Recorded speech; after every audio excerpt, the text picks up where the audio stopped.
ఈరోజు ముఖ్యమంత్రి ఆఫీసు కూడా ఎన్నికల్లో పనిచేసుకున్నప్పుడు మాతో సమానంగానే ఉండాలి. అన్ని రాజకీయ పార్టీలు కూడా సమానంగానే ఉంటాయి, సమాన అవకాశాలు ఉంటాయి. అలాంటి సమాన అవకాశాలు ఉండే సమయంలో కుట్ర తీయడం చాలా దుర్మార్గం. మళ్ళీ అదే కుట్రలకు తెరలేపారు.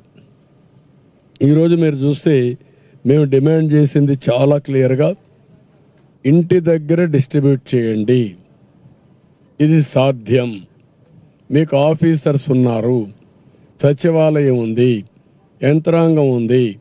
ఇది పెద్ద కష్టమైన పని కాదు అని చాలా స్పష్టంగా చెప్తే మళ్ళీ ఈ ముఖ్యమంత్రి ప్రధాన కార్యదర్శి, ప్రభుత్వ ప్రధాన కార్యదర్శి జవహర్ రెడ్డి, పిఎంఓలో ఉండే ముఖ్య పైరవికారుడు, పెద్ద పైరవికారుడు ఇతను ధనంజయ రెడ్డి, ఇదే పని ఒక మిడిల్ మ్యాన్ బ్రోకరేజ్ చేస్తూ ఉంటాడు ఆయన. ఇంకొక పక్క సర్ఫ్ సిఇఓ మురళీధర్ రెడ్డి, వీళ్ళు కలిసి మళ్ళీ అదే కుట్రకు తెరలేపారు. ఈరోజు మా డిమాండ్ చాలా స్పష్టంగా చాలాసార్లు వెళ్ళాం, ఎలక్షన్ కమిషన్కి ఇచ్చాం, సిఎస్ ఇచ్చాం, చీఫ్ సెక్రటరీకి ఇచ్చాం, గవర్నర్కి ఇచ్చాం. ఎన్డీఏ పార్ట్నర్స్ అన్నీ కూడా అందరం కలిసి ఇంటి దగ్గరనే డిస్ట్రిబ్యూట్ చేయాలి, ఇది సాధ్యం, దీనికి అనుకూలమైన స్టాఫ్ ఉన్నారు అని చాలా స్పష్టంగా రిప్రజెంటేషన్స్ ఇచ్చాం. ఇచ్చినప్పటికీ ఈరోజు మీరు చూస్తే ఎన్నికల కమిషన్ ఒకటి చెప్పారు, ఇది పెద్ద కష్టం కాదు, మీరు ఏ విధంగా అయినా సరే దీన్ని అమలు చేయమని వాళ్ళు పంపించారు. ఆమోదయోగ్యంగా అమలు చేయమని పంపించారు. అమలు చేయమని పంపించి ఆదేశాలు ఇస్తే పోయినసారి జరిగిన సంఘటనలు పునరావృతం కాకుండా కూడా చూడమన్నారు. ఈ 33 ఏవైతే హత్యలు జరిగాయో అలాంటి జరగనీయకుండా చూడండి, ఇవన్నీ కూడా జాగ్రత్తగా చేయమని చెప్పారు.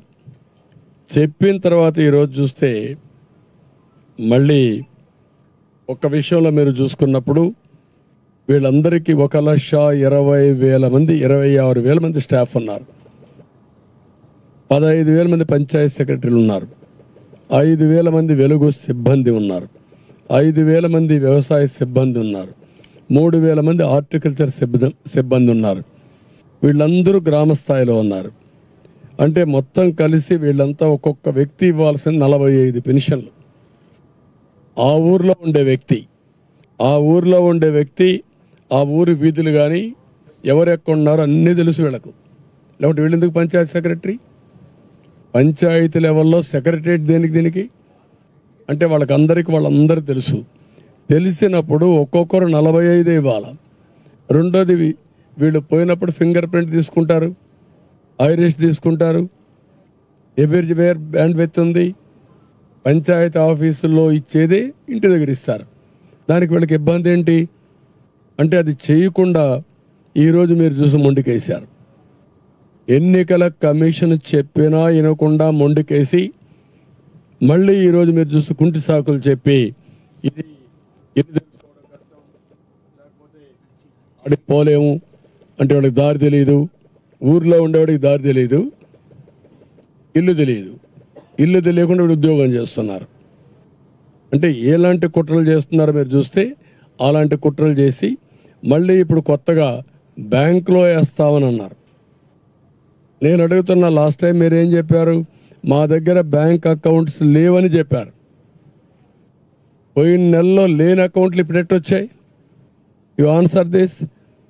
అంటే మీ కుట్రలు ఏం చేసినా ప్రజలు నమ్ముతారని, లేకుంటే మేము కూడా ఒప్పుకుంటామని. ఇది ఏమాత్రం ఆమోదయోగ్యం కాదు. ఈరోజు మీరు చూస్తే వాళ్ళు చెప్పినట్లు చూస్తే ఆధార్ లింక్ అయిన ఉన్న లబ్ధిదారులందరికీ బ్యాంకులో వేస్తాం, మిగిలిన వాళ్ళందరికీ ఇంటికి పోయి ఇస్తామంటున్నారు. మొత్తం 65,49,000 మంది పెన్షనర్స్ ఉన్నారు. దీంట్లో 45,92,000 మందికి లింకులు దొరికాయి, వీళ్ళకి అకౌంట్లు దొరికాయి. అంటే 75% వాళ్ళకు నేరుగా బ్యాంకులు వేస్తూ ఉంటారు. మిగిలిన వాళ్ళందరూ ఎవరైతే వికలాంగులు, లింకులు లేని వాళ్ళు, పోలేని వాళ్ళు, అనారోగ్యంగా ఉండేవాళ్ళు, వాళ్ళు 16,57,000 మంది ఉన్నారంటున్నారు.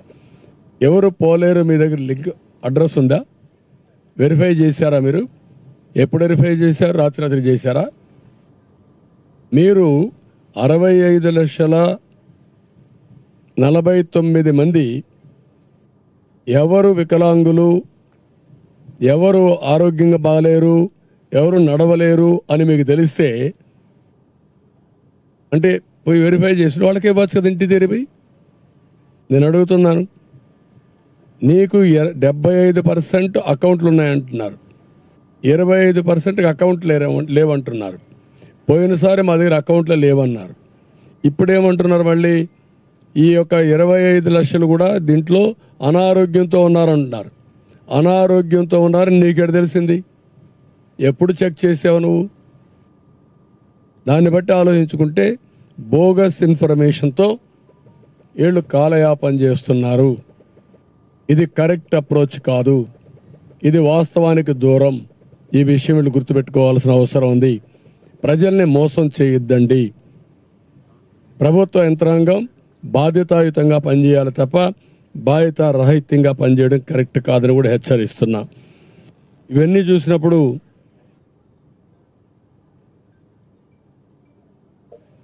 దీనివల్ల చాలామంది అకౌంట్ వేస్తాం. ముసలి వాళ్ళకి అకౌంట్ వేసిన తర్వాత బ్యాంకులో పడిందా లేదా తెలుసుకోవాలి కదా.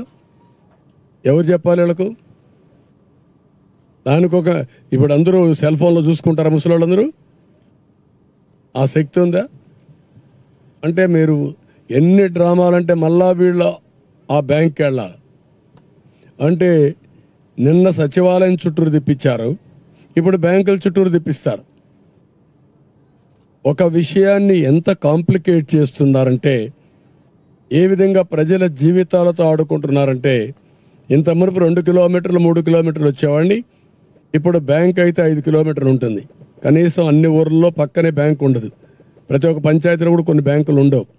అంటే పంచాయతీలు ఇచ్చేది పోయి ఇప్పుడు వేరే దగ్గరికి పోవాలి. అక్కడ మేనేజర్ లేకపోతే పడిగాపులు గాయాలి.